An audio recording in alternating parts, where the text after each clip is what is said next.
pick up action here at one of our late games, 1975-76 season. There's the end to Tom Cutter from Curzon. Cutter drives baseline and scores. This is against Ball State. Great pass from Jeff Tyson. Cutter finishes his traditional strong pump fake, head fake finish. Curzon's down the right sideline hard. Got the ball back out to Griffin. Griffin looks at Tyson, cutting to the hole. Tyson's on the baseline, shoots a left-handed jumper, misses. Battled for by Harvey and Cutter. The ball goes out of bounds to the Broncos. Curzon's got the ball inside to Cutter at the elbow. Scissors off the post. Harvey's got it. Steps in, turns, shoots. No good. Rebound comes back out. Harvey grabs it. Throws it back out to Marty Murray. Marty runs the old-fashioned weave, gives it to Harvey. Curzon clears up the middle.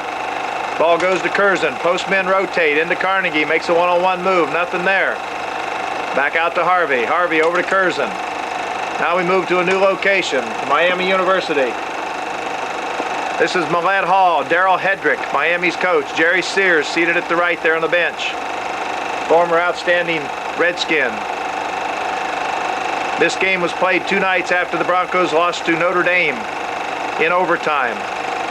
And this one determined the Mid-American Championship. The Broncos 13-1 going into this game. Marty Murray just connected on 2 free throws. Greg Olson tries to guard him, 24, but Murray takes it down the middle in 4-corner offense and hits a jumper. Griffin's at the line for 2 free throws. Paul increased his free throw percentage from in the 50s when he was a freshman to over 70 when he was a senior.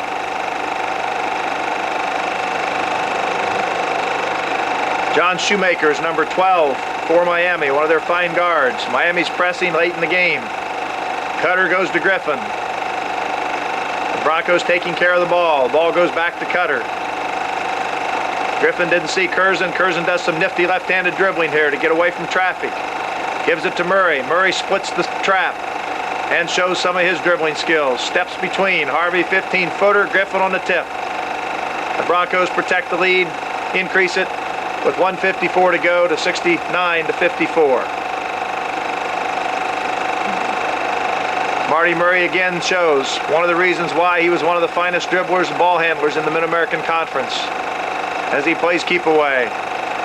Jimmy Harvey loses a handle on it. Shoemaker goes in for the layup, but the Broncos have the cushion they need. Another late timeout. Murray once again head and shoulder fake down the middle, dishes it off to Mark Troop. Mark shoots, misses, tips, misses. Redskins come back. Reardon stops the ball. Troop makes a block. It's called for a foul across the arm. Now we're back in Reed Fieldhouse. This one in front of the 6th largest crowd in the history of Western basketball. 10,045 fans turn out to watch the Broncos play their final regular season home game. Against a 2-3 zone. The triangle on the right side. The ball goes from Cutter to Harvey for a jumper. It's missed. Jeff Montgomery, the hero from the year before, making a last-second bucket against the Broncos. Kicks it in to Andre Richardson. Richardson shoots a turnaround against Griffin. Cutter's got the rebound out to Tyson. Harvey streaks down the right side as Tyson finds Curzon. Griffin screens for Curzon. Jimmy steps in. He missed this one, but he led the team in this game with 18 points. Harvey misses a follow. Richardson grabs the rebound. We caught the tail end there of a Tyson bucket as the fans go wild. Paul Griffin comes out of his last game as a Bronco. Over 1,000 points and 1,000 rebounds. The only player in the history of Western Michigan basketball to accomplish that feat. Dr. Joe Hoy, then athletic director, presents the trophy to Bronco players and Eldon Miller. David Rowland, 34. Herman Randall, 14. S.L. Sales was in front there. David Carnegie, Tyson, Griffin, Curzon, Cutter, Mark Troop. Rich Walker in the back. Bob Pikenon. Mike Reardon steps in, number 22. As Miller looks over his young children before addressing the crowd of 10,000 waiting, excited fans.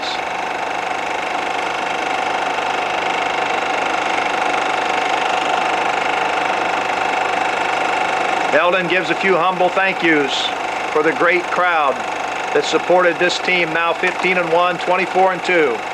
Curzon and Griffin take down the net, and Larry Osterman, national sports announcer interviews Eldon Miller on Channel 3.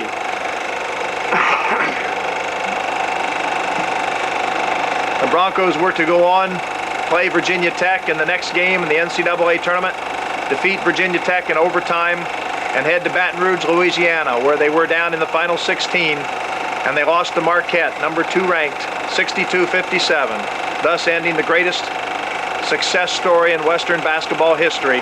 25-3, ranked 10th in the country at the end of the year, Mid-American Conference champions, 15-1 record, Western Michigan University Broncos.